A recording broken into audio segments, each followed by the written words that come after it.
Hello सभी साथियों को स्वागत है आप सभी का मेरे चैनल में मिशन एग्ज़ाम में, जहां पर हम मिशन लेखपाल को ध्यान में रखते हुए अपनी तैयारियों को आगे बल दे रहे हैं और इसको आगे बढ़ा रहे हैं।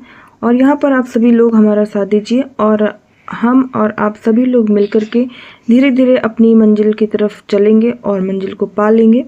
और ये बहुत से साथियों के लिए जो है एक पहला और आखिरी जो है मौका होने वाला है लेखपाल के लिए, क्योंकि आप सभी जानते हैं कि लेखपाल की परीक्षा निकालने के लिए सबसे पहले हमें पेट का एग्ज़ाम निकालना होता है, पेट में अच्छे स्कोर करने पड़ते हैं, फिर ही जाके कहीं लेखपाल के लिए हम लोग एलिजिबल होते हैं। इसके बाद लेखपाल की परीक्षा देते हैं और हम सभी को पता है कि वैकेंसी के लिए भी कितनी मारामारी है।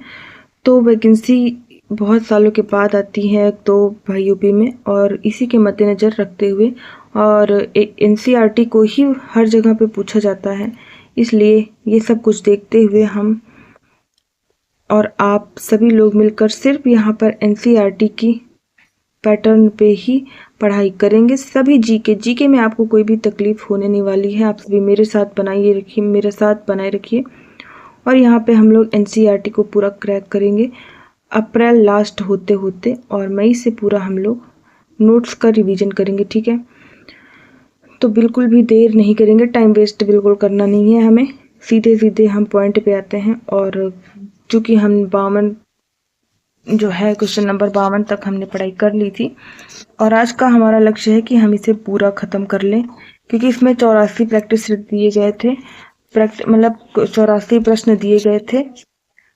और पहले अध्याय में पॉलिटी के जो है भारत का संवैधानिक विकास से और जितने भी क्वेश्चन बन सकते हैं, आप समझ लीजिए कि इसमें 84 प्रश्नों में सारे के सारे क्वेश्चन बना दिए गए हैं। अगर इतना तैयार हो जाता है तो संवैधानिक विकास पूरी तरीके से खत्म हो जाएगा और कल से हम लोग पढ़ने लगेंगे शासन प्रणाली, जो कि बहुत ही छोटा अध्याय है, एक ही दिन में खत्म हो जाएगा। इसके बाद हम देखेंगे उद्देशिका, ये सारी चीज़ें, ये सभी छोटे छोटे अध्याय हैं। सबसे ज़्यादा बड़ा यही था शायद, संवैधानिक विकास। तो चलिए शुरू करते हैं। तो क्वेश्चन नंबर 53 से शुरुआत करेंगे हम लोग। संविधान निर्मात्री परिषद की झंडा समिति के अध्यक्ष कौन थे? तो झंडा समिति के अध्यक्ष कौन थे, आप सभी लोग बताइए। यहाँ पर झंडा समिति के अध्यक्ष जो हैं, मुझे लग रहा है सबको पता होगा, डॉक्टर राजेंद्र प्रसाद जी थे हमारे। और भारतीय इतिहास में जो है 2 झंडा समितियों का वैसे तो उल्लेख मिलता है।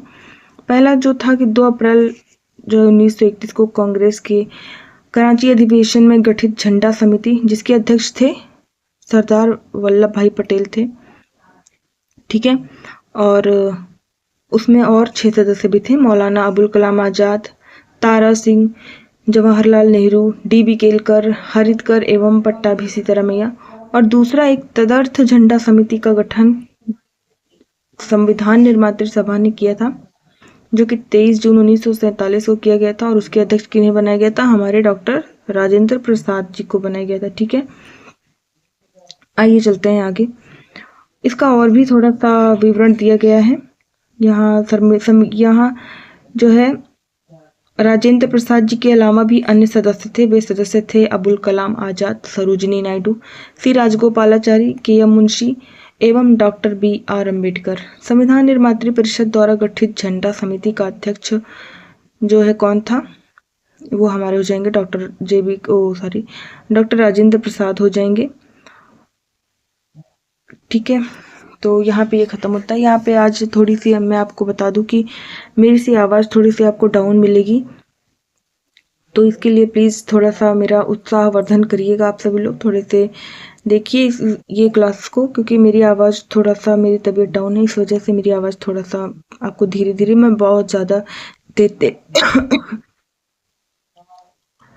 हम बहुत ज़्यादा तेज़ जो है नहीं बोलेंगे, क्योंकि बहुत ज़्यादा तेज़ बोलने से जो है सर पे जोर जाता है, इस वजह से। तो ये चलते हैं क्वेश्चन नंबर 54 की तरफ। भारतीय इतिहास के संदर्भ में प्रांतों से संविधान सभा के सदस्य, अर्थात सदस्यों के बारे में पूछा जा रहा है कि प्रांतों से जो संविधान सभा के सदस्य थे, उनका निर्वाचन की पद्धति क्या थी, वो किस प्रकार से निर्वाचन हुए थे, आदि आदि ये सब चीज़ें जो है पूछी जा रही हैं। तो यहाँ पर हम लोग देख लेंगे प्रांतों के जो संविधान सभा के सदस्य थे, जो प्रांतों से चुन करके आए थे, वे प्रांतीय विधान सभाओं द्वारा चुने गए थे। अब भाई सीधी बात है कि अगर प्रांतों से संविधान सभा के सदस्य चुने जा रहे हैं तो प्रांतीय विधान सभाओं द्वारा ही चुने जाएंगे, ठीक है। तो कैबिनेट जो मंडल होता है था 1946 में, उसकी सिफारिश की योजना के अनुसार प्रांतीय विधानसभाओं के सदस्यों द्वारा अप्रत्यक्ष निर्वाचन से संविधान सभा के सदस्य निर्वाचित हुए थे। 1935 के जो अधिनियम था उसके अनुसार मताधिकार कर शिक्षा एवं संपत्ति के आधार पर सीमित था, ठीक है। आते हैं क्वेश्चन नंबर 55 की तरफ। भारतीय संविधान की स्थापना कब की गई थी? तो भारतीय संविधान सभा की स्थापना कब की गई थी? भारतीय संविधान सभा की स्थापना जो है आप सभी लोग को पता ही है कि क्योंकि संविधान नहीं पूछा जा रहा है, यहाँ पे संविधान सभा पूछी जा रही है। और आप जानते हो कि जब संविधान जो है इसका जो 9 दिसंबर 1946 को जवाहरलाल नेहरू जी ने संविधान सभा की प्रथम बैठक का आरंभ किया था, तभी से उसी को ही जो है उसकी स्थापना भी मानी गई थी। और क्योंकि 1946 9 दिसंबर को संविधान सभा की पहली बैठक हुई थी और इसीलिए यहाँ पर संविधान सभा की स्थापना। अब ऑब्वियस ये बात है, अगर किसी चीज़ की स्थापना पहली बैठक है तो ज़रूर उसकी स्थापना हुई होगी, तभी तो कोई बैठक इन द सेंस की मीटिंग होती है, ठीक है। आइए क्वेश्चन नंबर 56 की तरफ चलते हैं। 1919 के भारत शासन अधिनियम की निम्नलिखित में से कौन सी प्रमुख विशेषताएं हैं? तो 1919 में प्रांतों की कार्यकारिणी सरकार में द्वैध शासन की व्यवस्था, ये जो है बिल्कुल ही मुझे तो लग रहा सही है, क्योंकि 1919 में प्रांतों में द्वैध शासन की व्यवस्था हुई थी और 1935 में जो है प्रांतों से हटा करके केंद्र में कर दिया गया था, ठीक है। मुसलमानों के लिए पृथक सांप्रदायिक निर्वाचक मंडल की स्थापना की गई।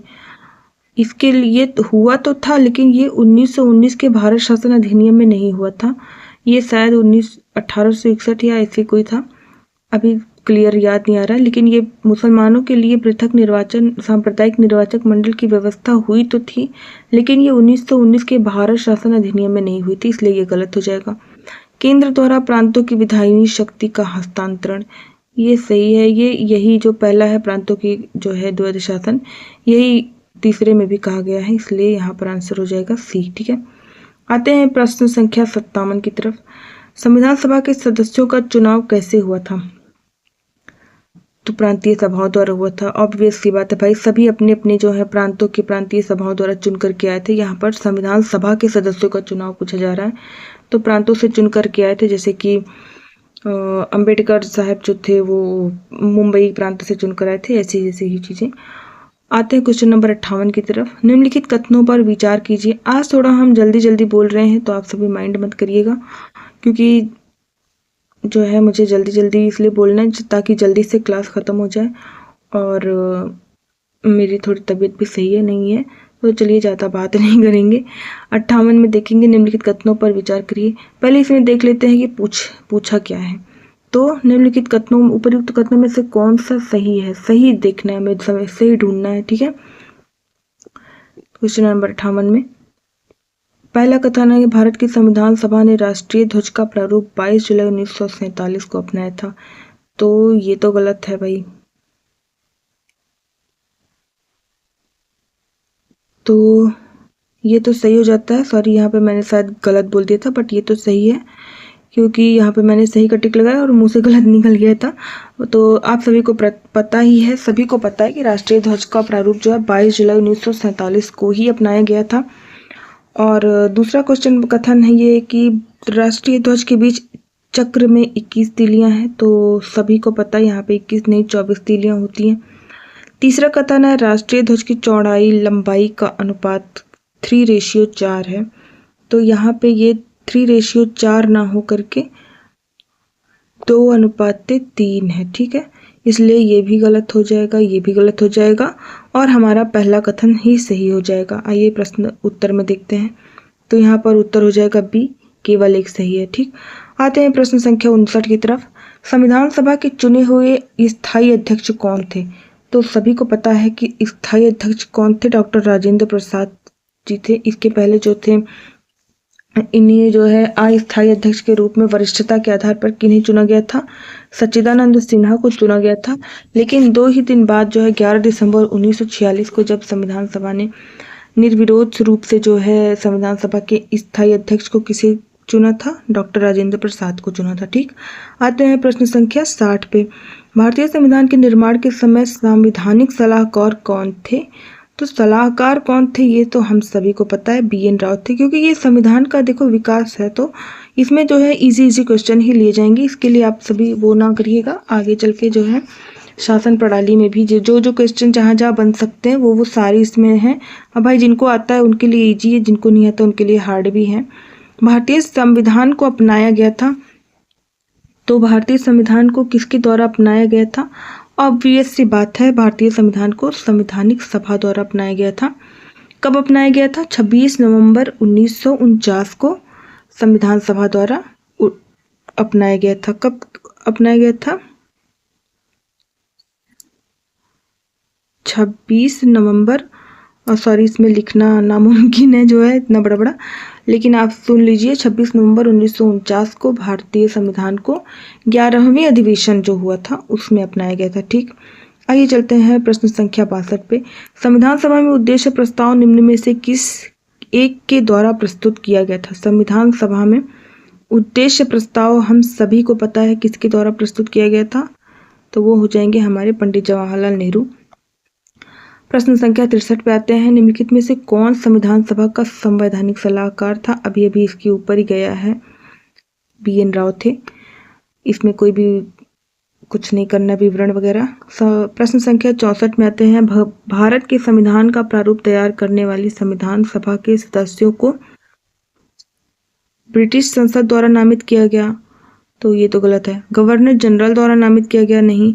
विभिन्न प्रांतों की विधानसभाओं द्वारा, ये बिल्कुल सही है। इसके पहले भी ये क्वेश्चन गया था, देखिए कौन सा क्वेश्चन था,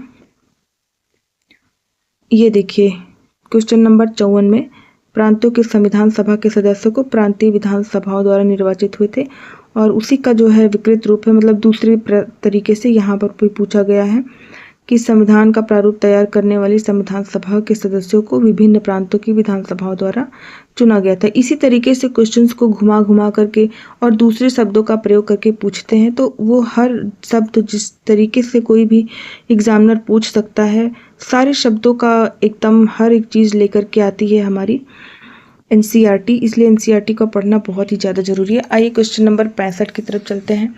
निम्नलिखित में से कौन अगस्त 1946 ईस्वी में गठित प्रथम अंतरिम राष्ट्रीय सरकार का सदस्य नहीं था? तो 65 में देखेंगे हम लोग, तो कौन सदस्य नहीं था? जो है अंबेडकर जी तो थे संवैधानिक सलाहकार में। KT शाह जो है 65 में 65 वाला हो गया है कि 64 में देखना है? 65 वाला करना है ना हमें, हाँ जी। तो अंतरिम सरकार की पूछा जा रहा है।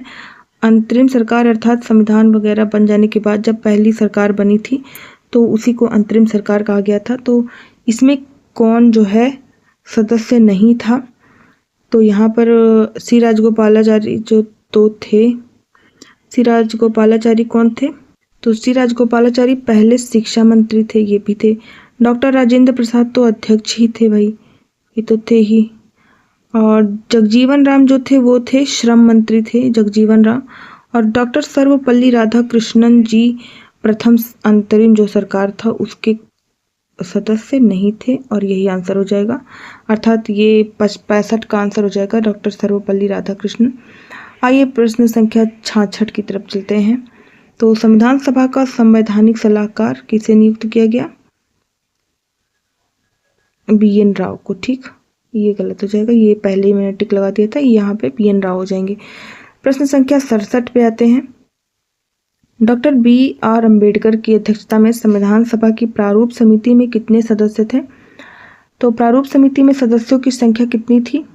6 सदस्य थे। ठीक है, और प्रश्न संख्या 68, भारतीय संविधान सभा की प्रथम बैठक की अध्यक्षता किसने की थी? तो संविधान सभा की प्रथम बैठक की अध्यक्षता सबको पता है, डॉक्टर सच्चिदानंद सिन्हा ने की थी। आइए प्रश्न संख्या 69 की तरफ चलते हैं। संविधान पांडुलेखन समिति का निम्न में से कौन सदस्य नहीं था? तो पांडुलेखन समिति में सादुल्ला जी शामिल थे, के एम मुंशी शामिल थे, ए के अय्यर शामिल थे, बट जवाहरलाल नहीं थे। ठीक है, पांडुलेखन अर्थात उसको लिखने में जो है हस्तलिखित जो है होता है उसको पांडुल। प्रश्न संख्या 70 पे आते हैं। कैबिनेट मिशन योजना के अंतर्गत संविधान निर्मात्री परिषद में प्रत्येक प्रांत को आवंटित सदस्य संख्या निर्धारित करने के लिए एक प्रतिनिधि कितनी जनसंख्या के अनुपात में था? तो यहाँ पर सीधे सीधे आंसर हो जाएगा 10 लाख। प्रत्येक 10 लाख की जनसंख्या पर एक प्रतिनिधि को तैयार किया जाना था। ठीक है, आइए प्रश्न संख्या 71 पर चलते हैं। 1946 में निर्मित अंतरिम सरकार में कार्यपालिका परिषद के उपसभापति कौन थे? तो अंतरिम सरकार, चूंकि अंतरिम सरकार अर्थात बन चुकी थी, ठीक है, सरकार, तो उसमें कार्यपालिका परिषद के उपसभापति के बारे में पूछा गया है तो कौन हो जाएंगे? जवाहरलाल नेहरू। क्योंकि अंतरिम सरकार जो है बन चुकी थी और इसकी जो है अंतरिम सरकार की घोषणा कब की गई थी? 24 अगस्त 1946 को की गई थी। ठीक है, और इसमें ये घोषणा किया गया था कि अगस्त 1946 अर्थात 24 अगस्त 1946 में ये घोषणा की गई कि अंतरिम सरकार बन गई है और ये अंतरिम सरकार अपना कार्यभार कब संभालेगी? तो 2 सितंबर 1946 से अर्थात नेक्स्ट मंथ से ही अपना काम शुरू कर देगी। और इसमें जो है इसी का अध्यक्ष जवाहरलाल नेहरू को बनाया गया। ठीक है, उपाध्यक्ष या उपसभापति भी इन्हीं को बनाया गया था। आइए चलते हैं प्रश्न संख्या 72 की तरफ। निम्नलिखित में से कौन सा एक भारत शासन अधिनियम 1935 में स्वीकार किया हुआ महत्वपूर्ण और स्थायी अवयव नहीं है? देश के लिए एक लिखित संविधान। तो 72 में आइए आगे पहले देखते हैं। विधानमंडल के लिए निर्वाचित एवं जवाबदेह प्रतिनिधि। पहले देखते हैं कि यहाँ पे पूछा क्या है। तो महत्वपूर्ण और स्थायी अवयव नहीं है। यहाँ पर जो है क्या अवयव शामिल थे जो महत्वपूर्ण और स्थायी नहीं थे? क्योंकि विधानमंडल के लिए एक निर्वाचित एवं जवाबदेह प्रतिनिधि का वो था, वहाँ पे वर्णन था। संघ की योजना पर विचार बिल्कुल था, क्योंकि विधानमंडल के लिए सका ये भी था, तो बिल्कुल, क्योंकि ये ही नहीं था। देश के लिए लिखित संविधान, क्योंकि भारत शासन अधिनियम 1935 अभी 1935 में ही आया था और अभी देश जो स्वीकार नहीं हुआ था, अभी संविधान सभा भी बनने की कगार पे नहीं आई थी और सिर्फ जो है इसमें प्रावधान किए गए थे और उन्हीं प्रावधान के अनुसार पर जो है अनुच्छेद बनाए गए थे, सूचियां बनाई गई थी और भाग बनाए गए थे, लेकिन उसमें देश के लिए एक लिखित संविधान होगा ये नहीं बनाया गया था। ठीक है, तो आते हैं क्योंकि भाई सबको पता है, हम सबको पता है कि भारत का जो संविधान है वो बहुत ज़्यादा भारत शासन अधिनियम 1935 पर निर्भर है, लेकिन अभी जो है संविधान बना नहीं था ना, इसके पहले सिर्फ समझ लीजिए कि एक प्रारूप के तौर पे 1935 आया था, बट वो संविधान के लिए नहीं था।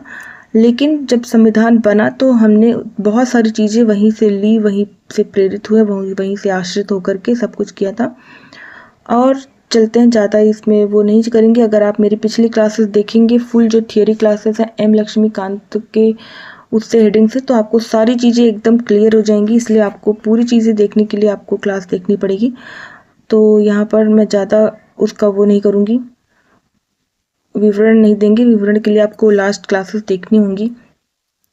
क्वेश्चन नंबर 73 है, स्वतंत्र भारत की संविधान सभा के अध्यक्ष कौन थे? तो बिल्कुल कोई डाउट ही नहीं है, कितने छोटे छोटे क्वेश्चन हैं। डॉक्टर राजेंद्र प्रसाद जी थे।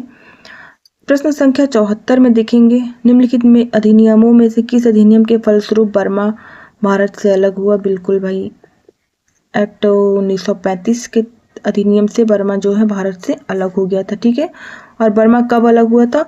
अगर आपसे एक्ट पूछेगा तो गवर्नमेंट ऑफ इंडिया एक्ट 1935, और अगर सन पूछेगा तो इसी के जस्ट 2 साल बाद 1937 में, सॉरी लिखा नहीं जाता है, 37 समझ लीजिए। ठीक है, 1937, 19 आप आगे समझ लीजिएगा।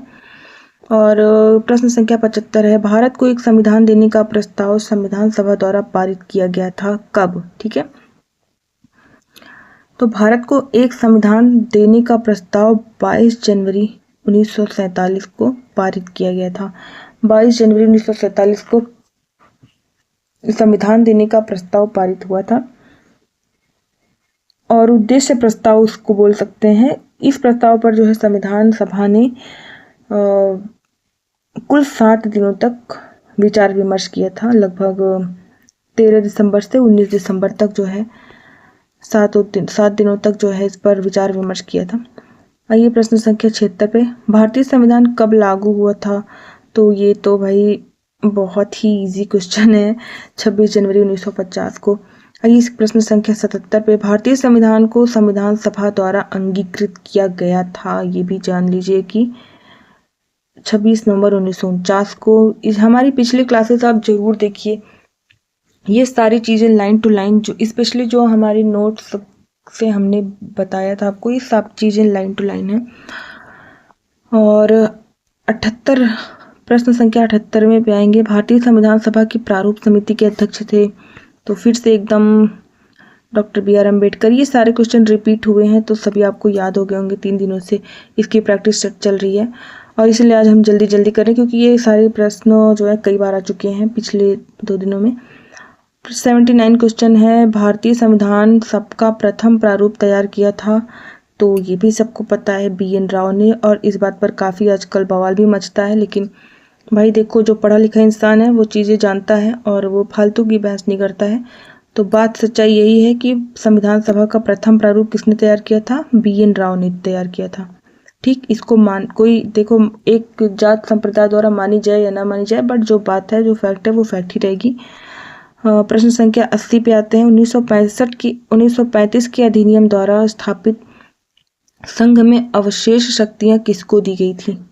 अवशेष शक्तियां जो है, अवशिष्ट शक्तियां भी कह सकते हैं या फिर अवशेष शक्तियां भी कह सकते हैं, तो किसे दी गई थी? गवर्नर जनरल को। ठीक है, यहाँ पर संघ में जो अवशिष्ट शक्तियां थी गवर्नर जनरल को प्रदान कर दी गई थी। प्रश्न संख्या 81 पे, यहाँ पर कथन, इसलिए मैंने पहले ही बताया था ना कि आपको कथन बहुत ध्यान से पढ़ना है। एज इट इज जो है मैंने बुक्स में दिखा करके पढ़े भी थे, बट कोई नहीं, अभी जो है ये खत्म होने के बाद से फिर से हम M लक्ष्मीकांत का अगला चैप्टर जो है फिर से पॉइंट टू पॉइंट लेकर के आएंगे। अपनी राष्ट्रवादी प्रतिक्रिया में भारतीय संविधान के निर्माताओं में अल्पसंख्यकों के हितों तथा भावनाओं के महत्व को कम करके आंका गया है। ये तो भाई एकदम ऐसे लाइन टू लाइन, भाई वो जो कथन है वो तो कथन ही आएगा ना। तो बिल्कुल इन्हीं महाशय ने कहा था, आइवर जेनिंग्स ने कहा था। और संविधान सभा कांग्रेस थी और कांग्रेस भारत था। प्रश्न संख्या 82 पे आते हैं, संविधान सभा कांग्रेस थी और कांग्रेस भारत था, ये कथन किसने कहा था? तो ये कथन कहा था ऑस्टिन ने कहा था। ठीक है, ग्रेनविल जी ऑस्टिन, इनका मतलब मोस्टली हर जगह आप देखेंगे तो जी ऑस्टिन होगा और इनका पूरा नाम है ग्रेनविले ऑस्टिन था। और उन्होंने ही ये कहा था अपनी पुस्तक द इंडियन कॉन्स्टिट्यूशन में कि संविधान सभा कांग्रेस थी और कांग्रेस भारत था। प्रश्न संख्या 83 देखेंगे, संविधान सभा द्वारा भारतीय संविधान को कब स्वीकृत किया गया? ये भी जो है एकदम बार बार रिपीटेड क्वेश्चन है ये सब। 26 नवंबर 1949 को। न्यायिक पुनर्विलोकन की व्यवस्था है, कल ही हमने पढ़ा था, भारत और USA में है, दोनों में है ये। ठीक है, इसी के साथ आज की हमारी क्लास खत्म होती है क्योंकि आज हमें ये चैप्टर खत्म करना था, इसलिए मैंने काफ़ी जल्दी सारे क्वेश्चन, और वो भी इसलिए भी जल्दी किए क्योंकि कोई खास था नहीं, सारे रिपीटेड क्वेश्चन थे इस वजह से। तो आई होप सभी को ये क्लास पसंद आई होगी, और अगर आप सभी को ये क्लास पसंद आ रही है तो ज़रूर से लाइक और सब्सक्राइब और कमेंट भी करना ना भूलिए। जो भी जिस प्रकार से आपको और कंटेंट चाहिए वो सभी बताइए, हम पूरी कोशिश करेंगे। लेकिन पहले तो हम लेखपाल के लिए हम सिर्फ और सिर्फ NCERT पर फोकस कर रहे हैं क्योंकि सभी को पता है कि NCERT is the most important section in these days. आज के समय में NCERT के अलावा कुछ पूछा नहीं जा रहा है, इसलिए हम आप सभी को बोलेंगे कि NCERT पर विशेष ध्यान दीजिए। और NCERT द्वारा कितने भी प्रश्न बन सकते हैं उसका क्रमवार जो है प्रश्न और जो है प्रैक्टिस सेट यहीं पे आपको मिलेगा। तो ज़रूर से ज़रूर मिशन एग्ज़ाम को ME मैं लिखूँगी, शॉर्ट फॉर्म में लिखते नहीं बनता, मिशन एग्ज़ाम को ज़रूर फॉलो करिए और सब्सक्राइब करिए। यहाँ पर मैं आपको प्रैक्टिस सेट और M लक्ष्मीकांत की बुक से थ्योरी पूरा पढ़ा कर के दूंगी आपको। GK में आपको टेंशन नहीं लेना है। आई होप कि आप सभी बात को समझेंगे और इसी के साथ ज़्यादा बात नहीं करेंगे, ठीक है, क्योंकि आज गला सही नहीं है। चलिए फिर हम आप सभी से विदा लेते हैं और PDF की चिंता आप सभी मत करिए। आप सभी को डिस्क्रिप्शन बॉक्स में दिए गए टेलीग्राम लिंक पे ज्वाइन करना होगा। आप सभी को वहाँ पर PDF आसानी से मिल जाएगा। और इसके साथ यहीं पे ये क्लास समाप्त होती है। बाय बाय, धन्यवाद सभी को।